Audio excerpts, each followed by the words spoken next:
Salam olsun hər kəsə, salamlayıram hər birinizi. Bu dərsimizdə sizinlə öncəki dərsdə gördüyümüz asenkron problemini həll etmiş olacağıq. Callback funksiyonlarından təbii ki, bunları həll edəcəyik.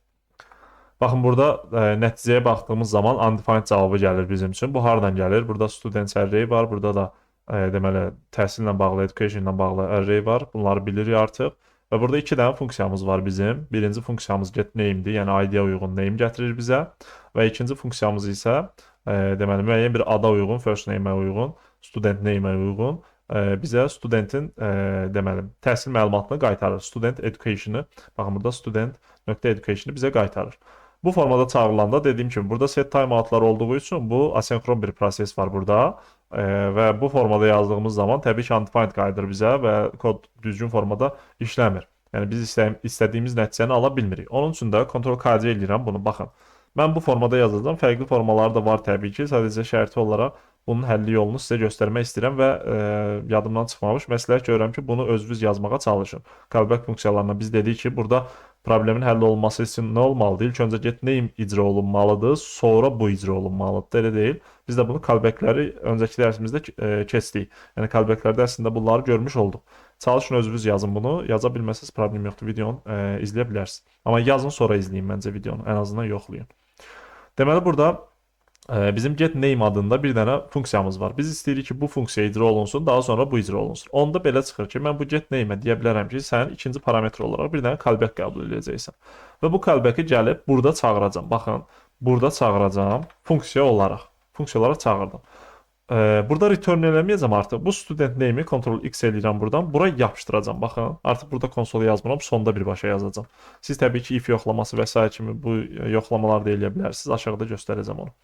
Baxın, get name funksiyasını mən nəyə çevirdim? Bir dənə ID qəbul edən və callback qəbul edən funksiyaya çevirdim. Yəni ID gələcək burada belə deyək də yoxlanacaq o heç o öz içində.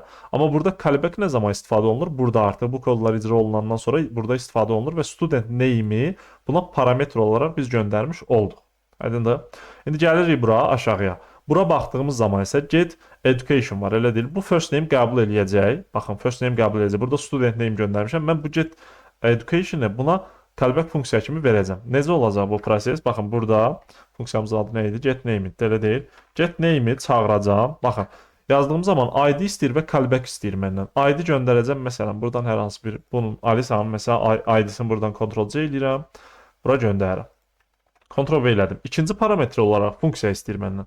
O funksiyada nə olacaq? Get education-ı göndərəcəm bura. Baxın, education-ı bura göndərəcəm. Və təbii ki, bu get education içərisində də return elədiyim üçün bunun nəticəsini təbii ki, biz görməyəcəyik bu formada çağırılanda. Gəlin bunu konsola yazaq. Gələcək deyək. Baxın, gələn first name-i və deməli student education-ı konsola yazaq. Baxın, konsola yazıram. Ctrl S eləyirəm. Baxın, gözləyirik. 2 saniyə vaxt keçir. Alisa Master cavabı gəlir bizim üçün. 2 saniyə vaxt keçir dediyim, yəni 2 saniyə burada keçir, 1 saniyə də burada. 3 saniyə kod yekunlaşır. Hətta fərqini görmək üçün gələcək deyirəm. Baxın.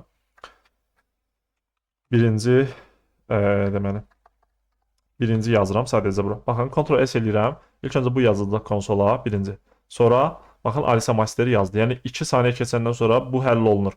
Və bu callback funksiya artıq 2 saniyə keçəndən sonra çağırılmış oldu. Gəldi bura. Burada da 1 saniyə keçir. Ondan sonra cavab bizim üçün konsola çıxmış olur. Nəticədə nə oldu? Biz əslində simulyasiya etmiş olduqda digər bir demək istəkdən gələn nəticəni əslində bura parametr kimi göndərəndə ardıcıl formada bu prosesi icra edə bildik. Bu formada yazılanda dediyim kimi düzgün olmurdu. Amma callback ilə yazdığımız zaman mən deyirəm ki, ilk öncə get name-i çağır. Baxın, bunu çağır. Buna parametr göndərirəm. ID və callback. Bunlar gəlib ID buna yerləşəcək. Təbii ki, fərqli adını da tuta bilərik. Bunu bilirsiniz. Callback də buraya yerləşəcək. ID-yə uyğun burada yoxlamalar olur və bunlar yekunlaşandan sonra mən gəlib deyirəm ki, bu callback-i çağır. Student name-i də buna parametr kimi göndər.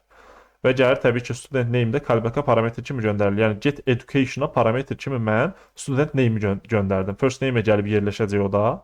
Baxın, bu student name gələcək. Bu get education bu callback-a uyğun gəlirdi də. Bu student name gəlib first name-i yerləşəcək, buraya yerləşəcək və təbii ki, burada first name olaraq davranacaq. Əslində buradan göndərdiyim student name burada first name olaraq davranacaq və console log first name deyəndə oradan gələn first name, yəni Alisanı yazırıq, bir də student education-ı yazmış olduq. Məsələn, gəlin bir dənə də başqa ID göndərək. Serinin ID-sini göndərək. Ctrl-C edirəm. Gəlirəm bura. Baxın, Ctrl-V edirəm. Ctrl-S edirəm. 2 saniyə keçəcək, sonra da 1 saniyə keçəcək. Bizim üçün nəticə olaraq seri master çıxacaq. Bir dənə də bakalavr olan Tom var burada. Tomun da ID'si buradadır. Ctrl-C edirəm.